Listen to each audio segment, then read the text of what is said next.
Julio Schilling, muy buenos días. Buenos días, estimado ministro Londoño. Un placer estar con usted, como siempre. Muchísimas gracias, y nosotros con la preocupación ya tan larga de varias décadas por lo que pasa en Cuba. La última noticia es que en los últimos 6 meses han salido 80,000 cubanos de Cuba, probablemente con destino a los Estados Unidos. ¿Qué nos cuenta usted de este éxodo y de esto que consideran algunos el paraíso en América? El paraíso, por eso en Colombia queremos tener algo parecido, o quieren algunos tener algo parecido a lo que pasa en Cuba. Su opinión, don Julio. La inmigración, estimado ministro Londoño, ha sido siempre una herramienta del caso comunismo. O sea, el controlar éxodos que utilizan para negociar términos favorables, para impactar la política de los Estados Unidos y lamentablemente lo han logrado. Porque en cuanto a que nadie quiere vivir bajo el comunismo, ni siquiera los comunistas de afuera, porque hay que estar claro, muchos, por ejemplo, de los comunistas de vuestro país van a Cuba, pero para entrenamiento, para buscar, tratamiento especial para regresar y subvertir el país. Ese no es el ciudadano promedio, sino el que tiene que vivir en acorde como vive la mayoría de la población. No, ahí no hay ningún éxodo para entrar. O sea, si nadie quiere vivir porque es un sistema sin libertad, totalmente degradante, un sistema oprobioso. Pero la inmigración, y esto lo hemos visto no solo ser una herramienta del castrocomunismo, sino hemos visto también en la dictadura Venezuela, que es una especie de colonia de Cuba comunista, pues también utilizar la inmigración para impactar políticas. Y esto lo vimos, y recuerdo que nosotros hablamos en su programa acerca de el levantamiento popular del 11 de julio del año pasado, donde en más de 72 localidades a través de Cuba, cientos de miles de cubanos salieron a exigir el fin del comunismo, cambio sistémico, y estamos viendo condenas a muchos de esos que han protestado, de 30 años de cárcel, 20 años de cárcel, cargos de sedición, o sea, traición a la patria por ir a protestar. La ruta que ha tomado la dictadura cubana en reacción a ese levantamiento popular del 11 de julio fue, por un lado, una represión brutal y condenas de décadas de larga para muchos de los que participaron, y por otro lado empezar a abrir una válvula de escape hacia el exterior. Recordemos que en noviembre Nicaragua, otra dictadura, colonia de Cuba comunista, y digo colonia porque la seguridad nacional, la policía secreta, todas las instituciones para reforzar las dictaduras, tanto en Venezuela como en Nicaragua, provienen de la inteligencia castrista. Son instrumentos del castrismo. Ese es, es quien hoy manda, y me atrevo a decir también, partidos disfrazados de democracias como que hay en Colombia, que sirven los intereses del socialismo continental, pues en efecto negociaron por medio de Nicaragua la salida sin visa. En otras palabras, cualquier cubano que quisiera salir hacia Nicaragua no le iban a pedir ninguna documentación en Nicaragua, podían libremente ir. Negociaron también con el gobierno de López Obrador en México para que disminuyera la solicitud de documentos a cubanos que están en su territorio. Entonces, pues la razón es facilitar un éxodo y de esa forma desanimar a los cubanos a salir a la calle a protestar, porque están pensando en salir hacia afuera, hacia el exilio, y vivir dentro de la comunidad cubana en el exterior. Esto lo han hecho en 5 5 ocasiones previas a través de las más de 6 décadas del control comunista en Cuba, para lograr una especie de domesticación social, que las personas de nuevo se empiecen a ocupar y dediquen sus energías a ver cómo salen. Y antes de concluir con esta idea, vale señalar que el costo del pasaje, porque el castrocomunismo no solo busca esto como una válvula de escape para buscar apaciguar los ánimos de libertad dentro de Cuba, sino un negocio. Los pasajes cuestan $3.600 para salir de Cuba a Nicaragua. Bueno, $3.600 por persona, es algo que casi nadie tiene, pero lo que se busca es que los cubanos que viven fuera del territorio nacional, pues vayan que tienen familiares en el exterior, vayan a subvencionar de una u otra forma ese costo. O sea, que esto se veía venir, y en noviembre se negoció, cuando le podemos añadir que la actual administración de los Estados Unidos pues está llevando a cabo una política desastrosa en la frontera sur de los Estados Unidos. Prueba de eso es que tiene la cantidad de intercambios con las aduanas de personas queriendo entrar más grande en la historia de los Estados Unidos desde que se está documentando eso. Una semana ya después que el presidente Biden entró en la Casa Blanca, se había casi triplicado las cantidades de personas que estaban entrando, prácticamente a la semana. Así que todo eso ha servido para, como usted bien señala, llevar esto a récords de cubanos saliendo del país. ¿En cuánto se estima la población cubana que vive fuera del país y que ha salido huyéndole a la dictadura comunista, don Julio? ¿Cuántos cubanos viven o en los Estados Unidos o en Centroamérica, en todo caso fuera de Cuba? Fuera de Cuba hay, o sea, dentro de la isla, para tener una perspectiva, hay 11 millones de cubanos. Fuera de Cuba hay 2.500.000 cubanos viviendo fuera del territorio nacional, la mayoría de ellos en los Estados Unidos, y dentro de los Estados Unidos pues la comunidad que más cubanos tiene es pues el condado Miami-Dade, o sea, que está en la ciudad de Miami. De modo, o sea, más de el 23% de la población vive fuera, pero curiosamente, ministro Londoño, la nación cubana fuera del territorio produce, si se fuera a medir en Producto Bruto Interno, 9 veces lo que producen los cubanos dentro de la isla, y eso es por el sistema. O sea, en Cuba comunista pues lo que se está ejerciendo es un capitalismo de Estado, donde el 75% de la economía está en manos de las Fuerzas Armadas por empresas que operan básicamente en todos los sectores de la economía. En el entorno turístico estamos hablando ya de un porciento del 90%, mucho más alto.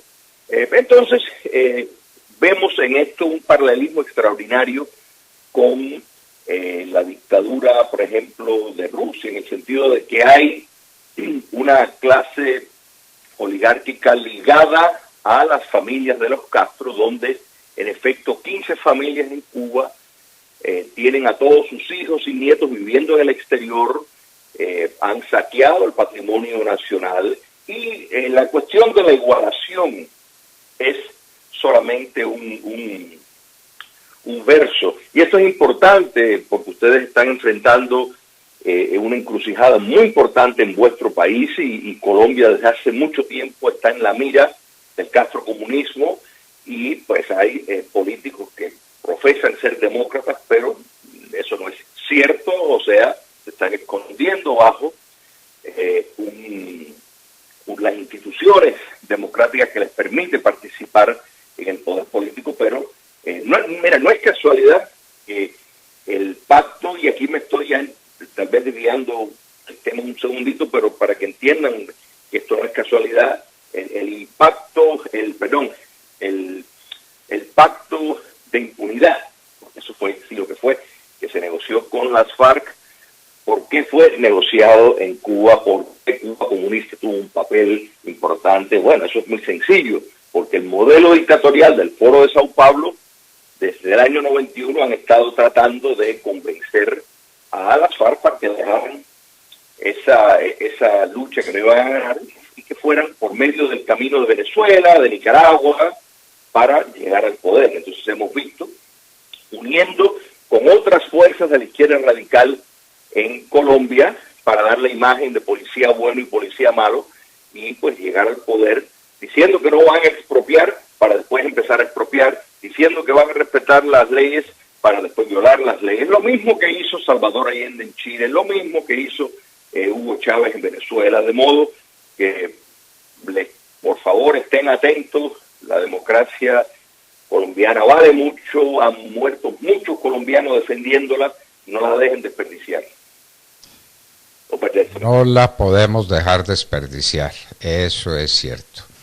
Y don Julio, cuando usted habla de 2.500.000 cubanos en el exilio, ¿se comprende ya una generación entera que nació fuera de Cuba, hija de cubanos exiliados? Porque pues ese es otro tema. Ya hay una generación de cubanos que son americanos, que nacieron en los Estados Unidos y que son ciudadanos americanos de pleno derecho. ¿Esa cifra de 2.500.000 los comprende a ellos también? Sí, los comprende. Bueno, no todo. Por ejemplo, ya los nietos no son incluidos, que si se fuera a incluir serían cifras mayores, serían cifras de mayores cantidades.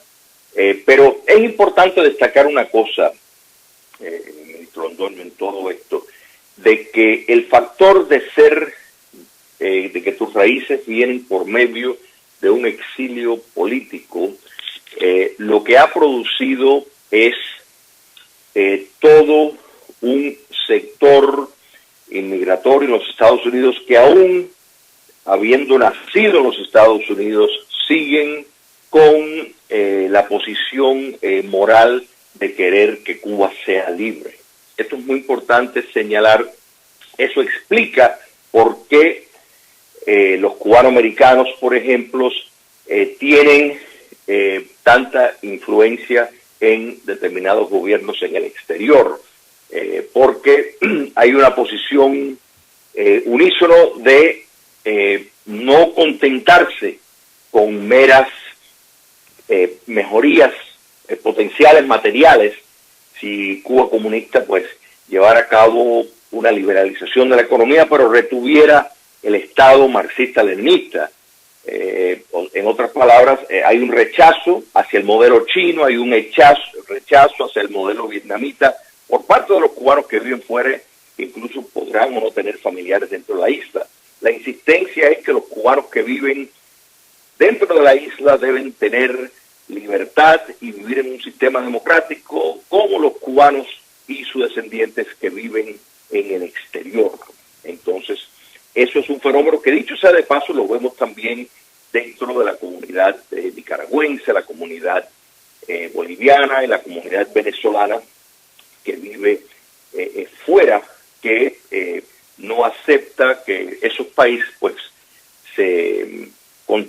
a cambio de determinadas mejorías en el estándar de vida por vía a cambios profundos y tal vez preferencias comerciales que le pudiera dar los Estados Unidos, pues permanezcan siendo una dictadura. O sea, la posición es de exigir libertad en el ámbito político.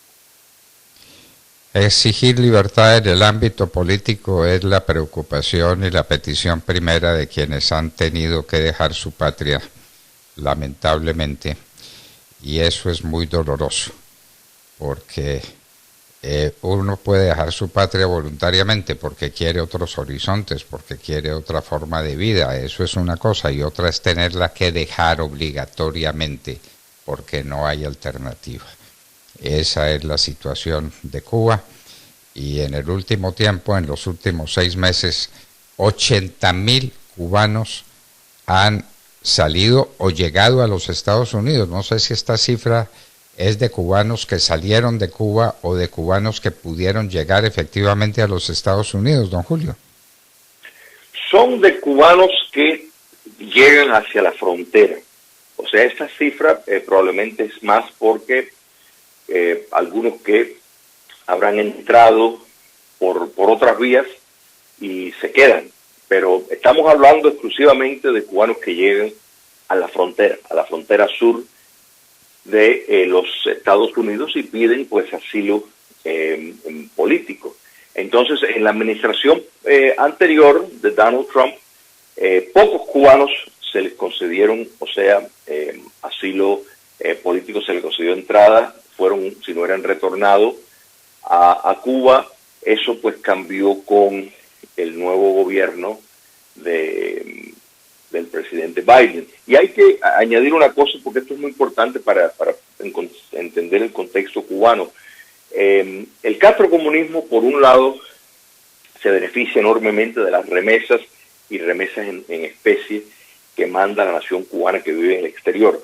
Sin embargo, desde hace tiempo han querido que los Estados Unidos les quitara a los cubanos el privilegio inmigratorio de que una vez que tocaban suelo estadounidense, pues ya tenían en cuestión de un tiempo, ya tendrían la residencia y se les concedía, porque tendría el factor prevaleciente era la cuestión política y no se les trataba como inmigrantes económicos. Pero eso pues carga un estigma. O sea, ¿por qué se le da a Cuba ese privilegio? Bueno, porque Cuba es una dictadura comunista. Entonces, pues por eso es que se le concedía a los cubanos ese privilegio. Entonces, el gobierno castrista pues le pidió eso al presidente Obama, que fue uno de sus últimos actos como presidente, fue quitar el privilegio de los cubanos, una ley que se llamaba pie seco, pie mojado, quiere decir que una vez que tocaban suelo norteamericano, ya calificaban al tiempo para recibir la residencia e inmediatamente tenían protección inmigratoria. El presidente Obama se le removió ese privilegio y entonces eso resultó un problema para el castrocomunismo cuando salió electo Donald Trump, porque pensaban que quien iba a salir era Hillary Clinton y que iba a seguir el acercamiento entre los Estados Unidos y Cuba comunista. No ocurrió eso, lo contrario. El presidente Trump pues formuló una política para negarle recursos a la dictadura castrista y entonces pues no tuvieron, las remesas disminuyeron porque no continuó poblando a los Estados Unidos de cubanos y por otro lado pues tenían entonces de manera interna ya una población que la única vía para demostrar el descontento era pues enfrentar al sistema y pedir cambio sistémico, porque salir afuera ya era muy difícil lograr hacerlo. Entonces, por eso es que hemos visto la dinámica cambiar de los números y por eso es que la dictadura castrista está facilitando de nuevo. Recientemente, la semana pasada, se reunieron en Washington representantes de la dictadura cubana y el gobierno de Joe Biden para hablar sobre inmigración. Claro, y la inmigración que quiere, el acuerdo que quiere la dictadura cubana es, bueno, que le vuelvan otra vez, que le faciliten acceso a crédito, que el contribuyente norteamericano vaya a subsidiar las ventas de productos de Estados Unidos que llegan a Cuba. En los el gobierno castrista puede comprar todos los alimentos básicamente que quiere de los Estados Unidos. Eso es un mito de que el embargo lo prohíbe. No lo prohíbe. Lo que pasa es que tienen que pagar en efectivo y no se le concede financiamiento como países democráticos ni mucho menos créditos del gobierno norteamericano para facilitar esas transacciones, que eso es en sí lo que buscan. Bueno, don Julio, eso para los que viven entusiasmados con esa falsa imagen que tratan de proyectar los castrocomunistas desde Cuba, lo que viven es una verdadera tragedia donde no hay espacio ni lugar para el libre desarrollo democrático, para la libertad individual, para el trabajo individual. Don Julio Schilling, un abrazo muy estrecho y muchas gracias por contarnos esta imagen de lo que está pasando en la martirizada Cuba. Muchísimas gracias. Un placer siempre, ministro Londoño. Un fuerte abrazo. Bueno, queridos amigos, eso es lo que pasa en Cuba para los que tienen la imagen de que Cuba es una maravilla, de que Cuba es un paraíso. de que en Cuba se viven todas las libertades. No se vive ninguna. No se vive ninguna. Es un país dominado por una tiranía y maltrecho por el hambre, por las dificultades, por la pobreza extrema. Eso es Cuba.